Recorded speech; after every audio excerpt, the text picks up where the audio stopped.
Bonjour à toutes et à tous, bienvenue sur la chaîne, on se retrouve pour Ahsoka épisode 1 et 2. Les reviews d'Ahsoka vont être hebdomadaires, un épisode par semaine, sauf pour cette semaine où il y a les deux premiers. Ce sera toujours des vidéos 100% spoilers, et il en sera de même dans les semaines à venir avec la saison 2 de La Roue du Temps et The Walking Dead d'Daryl Dixon, si c'est diffusé chez nous en France sur OCS.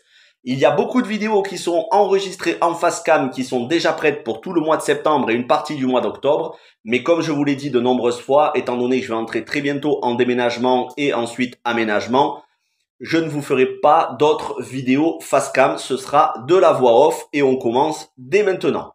C'est parti pour Ahsoka, résumé et point positif, point négatif, le tout 100% spoilers. Et déjà, ce que je peux vous dire, c'est que Ahsoka est une mini-série, mais il y a possibilité, comme l'a dit Disney, il y a possibilité de saison 2 si les audiences sont bonnes. Eh bien, les audiences, on va les avoir très vite puisqu'ils ont diffusé les deux premiers épisodes. Probablement dans le courant de la semaine prochaine, en tout cas avant la mi-septembre, on devrait être fixé s'il va y avoir une saison 2 ou pas. Et ce que je peux vous dire, c'est que bon, il est prévu 8 épisodes sur cette saison. Si c'est du rythme de ces deux premiers épisodes, les 6 suivants, on aura vraiment besoin d'une saison 2 parce que, au vu de ce qu'on a vu dans cet épisode, dans ces deux premiers épisodes, il ne se passe pas grand chose. Mais, résumons. Ça se déroule parce que c'est important de le préciser, peut-être se poseront la question, certains se poseront la question, ça se déroule après la saison 2 de The Mandalorian. Donc c'est vrai que chronologiquement, la série ne fait aucune référence à The Mandalorian. Donc c'est assez compliqué, mais il suffit de se renseigner sur Morgan Elsbeth, le personnage. Et en réalité, Morgan Elsbeth avait été faite prisonnière par Ahsoka dans la saison 2. Elle avait été vaincue par Ahsoka, mais après avoir été livrée par Ahsoka à la Nouvelle République, elle est libérée dans le premier épisode par le mercenaire Baylan et son apprenti. Baylan étant un ex-Jedi joué par Ray Winstone, et l'épisode lui est dédié puisque Ray Winstone, depuis la fin du tournage, nous a quittés. Il est décédé et c'est dommage parce que, au vu de la qualité de son interprétation, on y reviendra, c'est vraiment un des plus gros points positifs. Et donc, Morgan Elsbeth, en compagnie de Baylan et de l'apprenti de Baylan, organise le retour du grand amiral Thrawn qui est caché quelque part dans une autre galaxie, en train d'attendre pour restaurer l'Empire sur les cendres de l'Empire, ce qui donnera petit à petit, année après année, ce qui nous amènera à la post-logie et à l'avènement du Premier Ordre. Mais ne précipitons pas toute chose, je vous en parlerai un petit peu plus en fin de vidéo.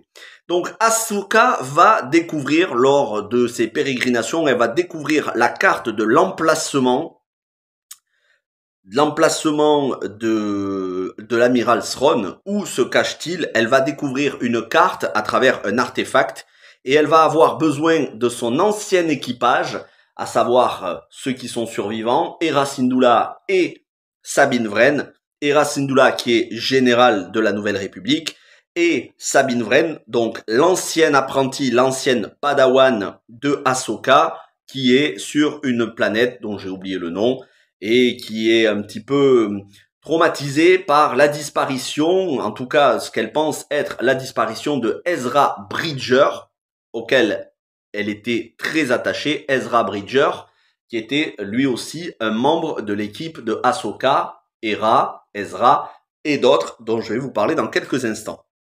Et donc, toutes les trois vont être confrontées à Baylan et son apprenti, qui sont puissants dans le côté obscur, et qui se mettent du côté de Morgan Elsbeth pour préparer le retour de Thrawn.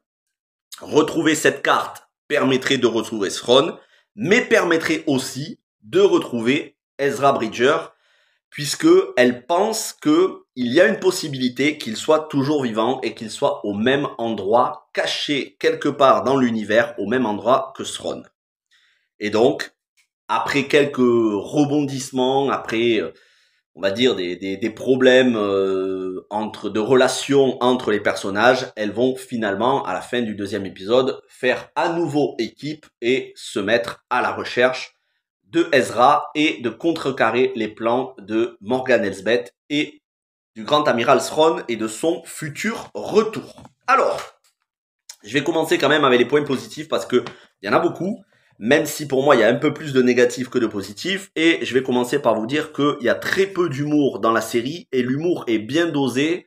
Ça vient des créatures et de la faune et oui des droïdes de l'univers Star Wars. Ici notamment on a Sabine Wren qui a un chat, alors c'est pas vraiment un chat, je sais pas du tout comment s'appelle cette créature, je suis pas un spécialiste de Star Wars, qui est assez mignon et qui, de par ses grimaces et de par son comportement, permet d'avoir un peu de légèreté par moment, mais sinon c'est une série assez lourde dans le sens l'atmosphère est lourde, c'est sérieux, c'est très premier degré et c'est une très bonne chose. Si on doit comparer avec l'univers Marvel aujourd'hui qui ne prend rien au sérieux, ici, on prend les choses au sérieux et j'ai envie de dire on les prend même plus au sérieux que sur certains épisodes de The Mandalorian saison 3.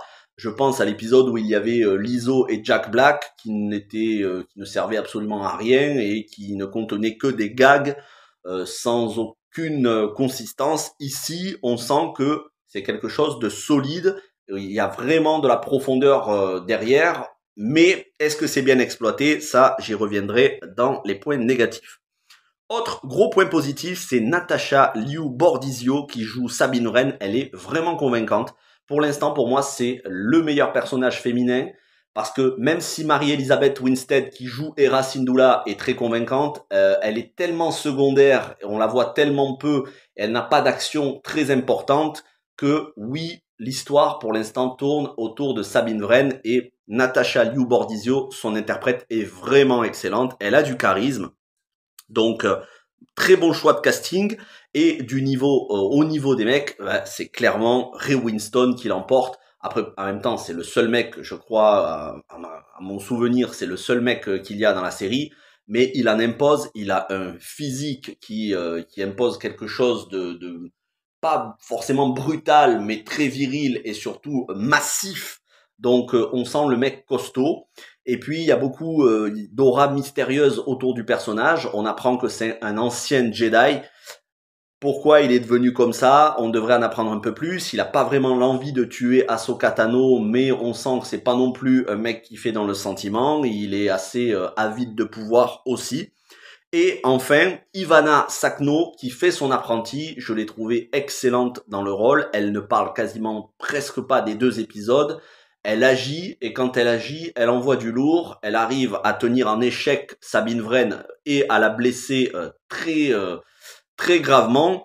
Donc on sent qu'elle maîtrise plutôt bien le côté obscur, même si là on ne parle pas de Sith, mais on parle d'anciens Jedi qui se sont tournés du côté obscur.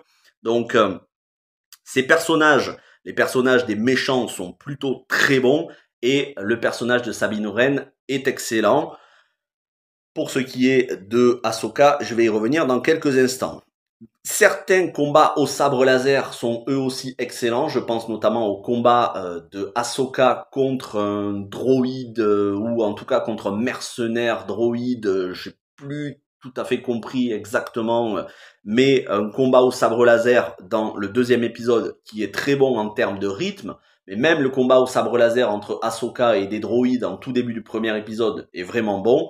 Petit bémol sur le combat entre Sabine Wren et l'apprenti de Baylan qui malheureusement est mal cadré pour moi et ça permet pas, la manière dont est filmé le combat de nuit ne permet pas de voir l'ampleur du combat. C'est dommage, ça aurait pu être quelque chose de bien plus épique avec une musique qui aurait été bien plus épique et là c'est un des plus gros points négatifs. La musique est quasi inexistante et quand on entend, elle est assez insipide. On est très très loin des notes de Ludwig Göransson sur The Mandalorian. Donc vraiment au niveau de la musique, gros point négatif. Mais je m'avance un petit peu, je reste sur les points positifs. Les effets spéciaux sont vraiment nickel. Au niveau des effets spéciaux, encore une fois, on n'est pas chez Marvel, on sent que ça a été peaufiné.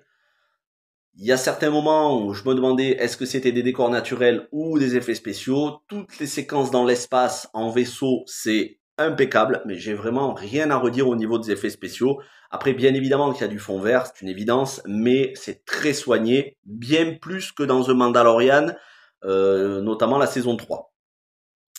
Les décors, donc ça rejoint les effets spéciaux. Les décors, il y en a certains qui sont impressionnants, qui sont vraiment massifs. Je pense à certains anciens temples, ruines, pas forcément des temples Jedi d'ailleurs, mais où les décors, il y a plein de détails et je pense que les spécialistes de Star Wars vont se régaler de regarder les runes, les dessins qu'il peut y avoir sur les différents décors.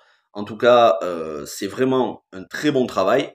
Et enfin, on a un lore approfondi dans les petits détails, comme dans l'épisode 2, on a sur Corellia, on a les mines enfin, c'est pas vraiment les mines, c'est les chantiers de la Nouvelle République, qui sont les chantiers de l'Empire sur Corellia, où on a des impériaux infiltrés. Ça fait penser à Andor, ça fait penser à Andor dans sa gestion du personnel impérial, ça fait penser aussi à la saison 3 de The Mandalorian. Et donc, les infiltrés impériaux, c'est une très bonne chose. On nous parle des Jedi, c'est une très bonne chose. Les restes de l'Empire, on sent que la Nouvelle République est assez instable et qu'il y a des traîtres partout. Donc tout ça, il y a vraiment du potentiel scénaristique. C'est assez solide.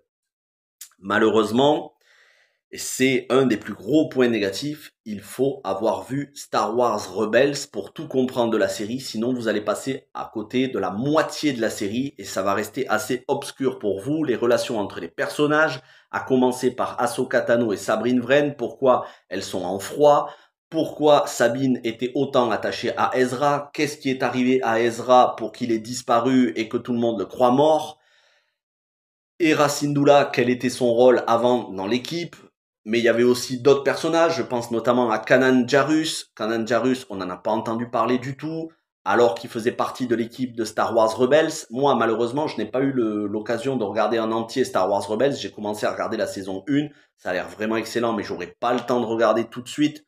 J'aurai le temps, mais pas avant au moins 1 an, voire 2 ans, parce que j'ai trop de choses à regarder et que il y a beaucoup d'autres choses que j'ai envie de faire sur la chaîne et pas que du Star Wars. Donc, ben, malheureusement, pour ceux qui n'ont pas vu Star Wars Rebels, ça va rester assez énigmatique et ça va rester frustrant. C'est une série qui s'inscrit dans la continuité de Rebels. On peut dire que c'est une nouvelle saison de Rebels. Donc malheureusement, c'est une série qui ne se suffit pas à elle-même, contrairement à The Mandalorian, où bon voilà, on sait très bien que The Mandalorian, ça se passe après la chute de l'Empire et la chute de l'Empereur, enfin la mort de l'Empereur et de Dark Vador, mais ça peut se regarder sans avoir vu la trilogie 4, 5, 6.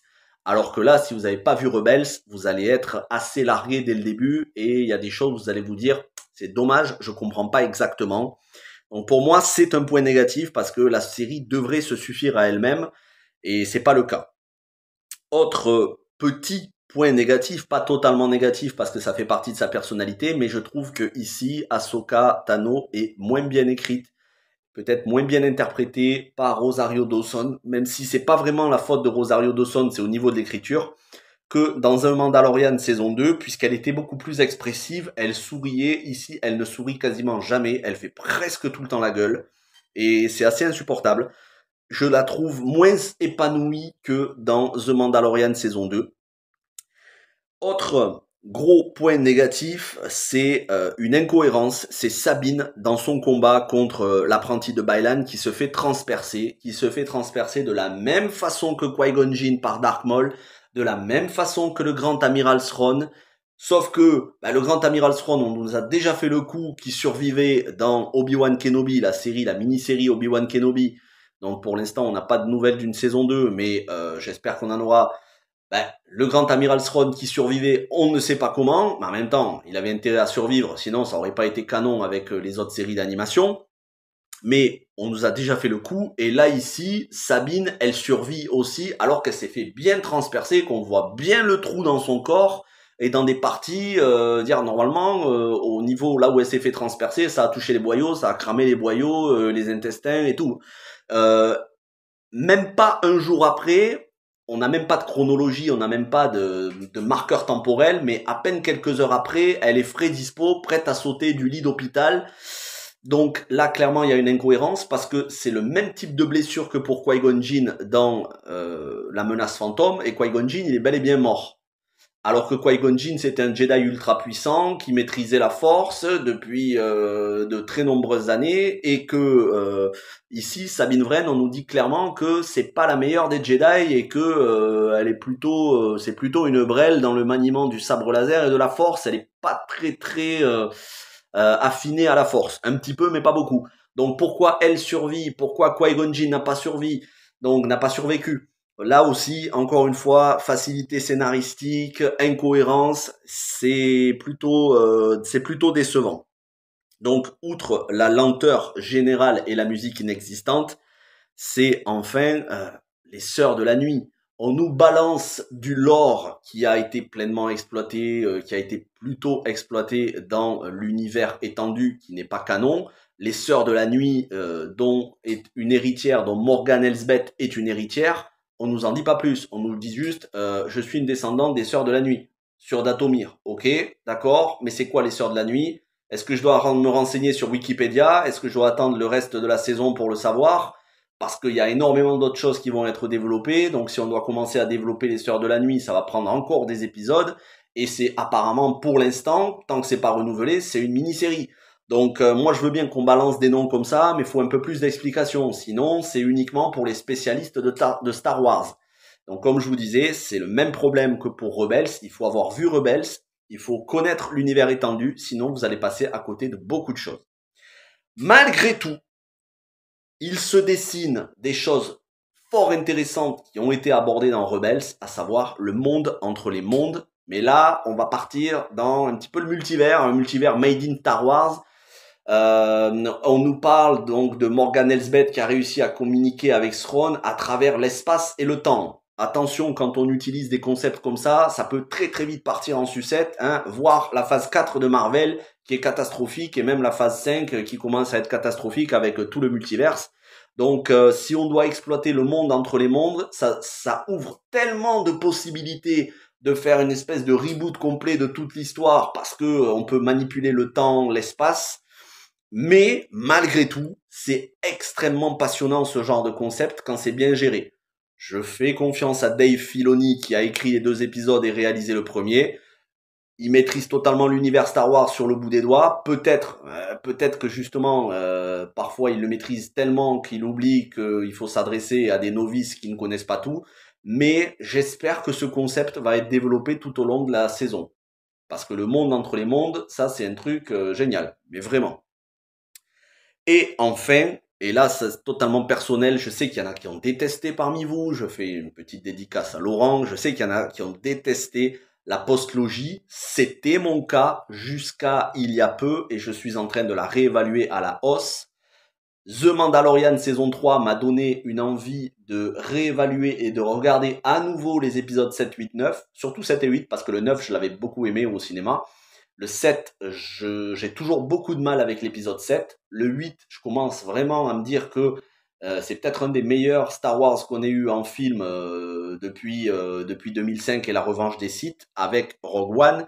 En tout cas, la trilogie 7, 8, 9, moi, à la fois Ahsoka et The Mandalorian saison 3, qui commencent à nous distiller l'avènement de la suite de l'Empire, donc la renaissance de l'Empire à travers le Premier Ordre, on pose les bases. Clairement, je pense que quand on aura fini l'univers Dave Filoni avec le Mandoverse au cinéma dans un film et toutes ces séries autour de Ahsoka et donc tout ce qui se passe entre l'épisode 7 et 8, entre l'épisode 6, le retour du Jedi, et l'épisode 7, le réveil de la Force, quand on nous aura donné tout ce contexte, je pense que ça va être beaucoup plus clair pour moi et compréhensible la postlogie parce que c'était un des défauts pour moi du 7-8-9, c'est que on nous posait un nouvel univers, voilà, le nouvel ordre, comment il est né, comment ils sont aussi puissants, on nous expliquait pas. Et là, on commence vraiment à vraiment creuser et affiner en détail les bases de l'épisode 7, 8, 9, donc de la postlogie. Et moi, ça me donne envie de redonner une chance à la postlogie. Et plus j'y pense, plus je me dis que les gens sont trop juste à l'excès avec le 7-8-9, défoncent trop, mais vraiment trop ces épisodes. C'est pas les meilleurs, loin de là, hein, c'est peut-être les moins bons films Star Wars, mais malgré tout, ils ont des qualités. Ça, ce serait malhonnête de dire le contraire. Ils ont des qualités. En tout cas, Ahsoka me donne encore plus envie de redonner une chance à la post-logie. Voilà ce que je pouvais vous dire sur ces 2 premiers épisodes. Normalement, la vidéo de mercredi prochain sur l'épisode 3 devrait être moins longue puisqu'il n'y aura qu'un seul épisode et qu'en plus, il va durer à peu près une demi-heure. Et on se retrouve tout au long du mois de septembre et octobre pour Ahsoka, comme je vous le disais aussi pour La Roue du Temps saison 2 et j'espère The Walking Dead Daryl Dixon, à condition que ce soit diffusé en France sur OCS, comme ça avait été le cas pour The Walking Dead Dead City. Merci à toutes et à tous, n'hésitez pas à me donner votre avis, le petit pouce bleu en commentaire, vous pouvez regarder cette vidéo en podcast, donc j'espère que vous l'avez apprécié. Donnez-moi toutes vos théories, tout ce que vous pensez, si vous connaissez Star Wars Rebels, ben, vous pouvez m'en parler, il n'y a aucun problème. Merci à toutes et à tous, passez une bonne semaine, on se retrouve très vite pour des films qui sortent au cinéma et pour des lives. Un live vendredi soir sur la chaîne de Mister Cult, sur sa chaîne où on va parler d'adaptation de jeux vidéo. Et dimanche soir, le dernier live que je ferai sur la chaîne avant un bon moment, adaptation de jeux vidéo, le mag du mois d'août. Merci à toutes et à tous, portez-vous bien. Ciao tout le monde.